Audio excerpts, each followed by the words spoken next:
Hello दोस्तों, आज आपके लिए sad love story in Hindi में लेकर आए हैं।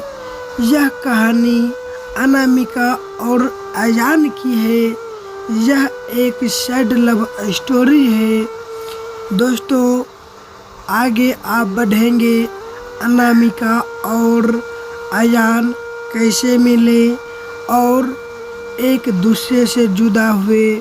पूरी कहानी पढ़ने के बाद यदि आपको यह कहानी कैसी लगी तो हमें कमेंट करके ज़रूर बताइए। जय हिंद, धन्यवाद। अनामिका मध्य प्रदेश से दिल्ली कॉलेज के लिए आई थी और अयान राजस्थान से उसी कॉलेज में पढ़ने आया था। अयान एक सीधा साधा सा लड़का है जो ना लड़कियों से ज़्यादा बात करता है और ना किसी से ज़्यादा मतलब रखता है। अयान की यह बात अनामिका को बहुत अच्छी लगती है और वह किसी न किसी बहाने से अयान से बात करने की कोशिश करती है। अनामिका दिखने में क्यूट लगती है। कुछ ही समय में अयान और अनामिका की दोस्ती हो जाती है। हाँ, दोस्ती हो जाती है। फिर आगे देखिए क्या होता है इन दोनों के बीच। तो आप इसी वीडियो में बने रहिए और आगे बढ़ते रहिए। अयान धीरे धीरे अनामिका को पसंद करने लगता है। दोनों दिन भर कॉलेज में बातें करते अपने हर लाइक डिसलाइक को शेयर करते हैं और कुछ समय में बहुत अच्छे दोस्त बन जाते हैं। अयान की लाइफ में पहले कभी किसी लड़की नहीं आई थी। अयान को यह बात पसंद नहीं था। एक दिन बातों ही बातों में अयान अनामिका को अपने दिल की बात बता देता है। अनामिका उससे एक दिन का वक्त मांगती है और कहती है, मैं कल तुम्हें इसका जवाब दूंगी। अनामिका सोचती जब अयान कॉलेज पढ़ने आया था तब वह सिर्फ पढ़ाई पर ही ध्यान देता था, पर अब उसका पूरा ध्यान मुझ पर रहता है। अनामिका ने मन ही मन सोचा, अगर मैं इसकी गर्लफ्रेंड बन जाऊंगी तो यह पढ़ाई भूल जाएगा और मुझ में ही लगा रहेगा।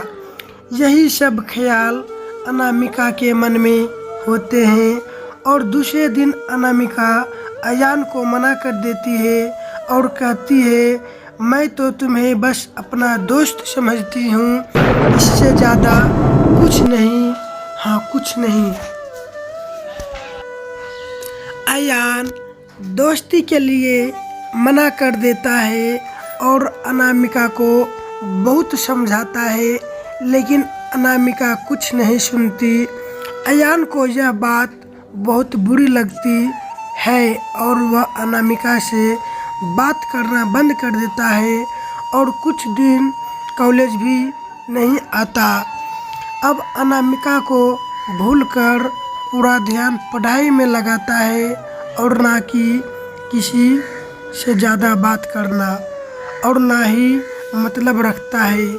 देखते ही देखते कॉलेज बीत जाता है और सब अलग अलग हो जाता है। अयान कॉलेज में टॉप कर जाता है और सबसे पहले नौकरी पा लेता है। 2-3 साल बीत जाते हैं। न अयान को अनामिका का पता रहता है और ना ही अनामिका को अयान का कुछ पता रहता है। अयान अपनी कंपनी छोड़कर एक नई कंपनी में ज्वाइन करता है, जिसमें उसकी पोस्ट पहले से बहुत अच्छी और पगार दुगनी रहती है। जब अयान पहले दिन ऑफिस जाता है तो उसे पता चलता है अनामिका इस ऑफिस में उसकी जूनियर है। वह उस पर बिल्कुल भी ध्यान नहीं देता और काम में ही लगा रहता है। कुछ दिनों ऐसा ही चलता है, पर दोनों एक दूसरे को पहले से जानते थे और एक दिन दोनों को एक प्रोजेक्ट के लिए साथ में बाहर जाना पड़ता है। प्रोजेक्ट के बाद ना चाहते हुए भी अयान और अनामिका की बात होने लगती है। अनामिका अयान को समझाती है आखिर उसने उसको मना क्यों किया था। अयान को अनामिका की बात समझ आ जाती है और दोनों में गहरी दोस्ती फिर से हो जाती है। पूरे ऑफिस में दोनों की दोस्ती के चर्चे होने लगते हैं। अयान सीधा साधा लड़का रहता है, उसको ज़्यादा कुछ समझ में नहीं आता है। अयान कुछ समय बाद अनामिका को डिनर पर ले जाकर फिर से प्यार का इजहार करता है। अनामिका इस बार अयान से मना नहीं करना चाहती, पर उसके पास कोई चारा नहीं है, क्योंकि कुछ ही दिनों में उसकी शादी होने वाली रहती है। अनामिका अयान को अपनी शादी की बात बताती है।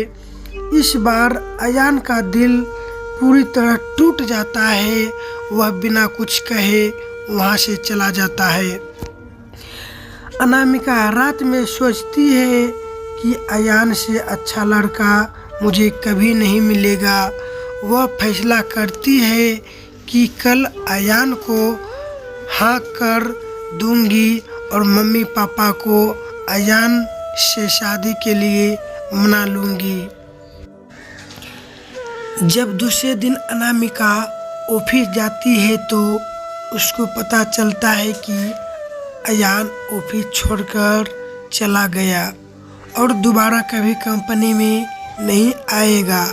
जाते जाते अयान अनामिका को एक खत लिखता है। जिस दिन मैंने तुम्हें देखा था उसी दिन से मैं तुमसे प्यार करता हूँ। मैं तुम्हें जिंदगी में कभी नहीं भूल पाऊँगा। तुम जहाँ भी रहो, जिसके साथ भी रहो, खुश रहो। अब इस जीवन में इस दर्द के साथ ही जिंदा रहूँगा। मैंने हमेशा तुमसे प्यार किया है और केवल प्यार किया है। तुम मेरी ज़िंदगी में आने वाली पहली और आखिरी लड़की हो।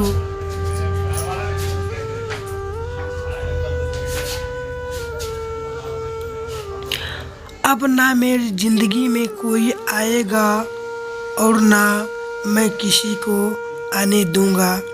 मैं बस अब तुम्हारी यादों में रहूँगा। आज के बाद पूरी ज़िंदगी में तुम्हें कभी अपनी शक्ल नहीं दिखाऊंगा। बस भगवान से यही दुआ करता हूँ तुम जहाँ भी रहो खुश रहो और शादी के लिए बहुत बहुत शुभकामनाएं।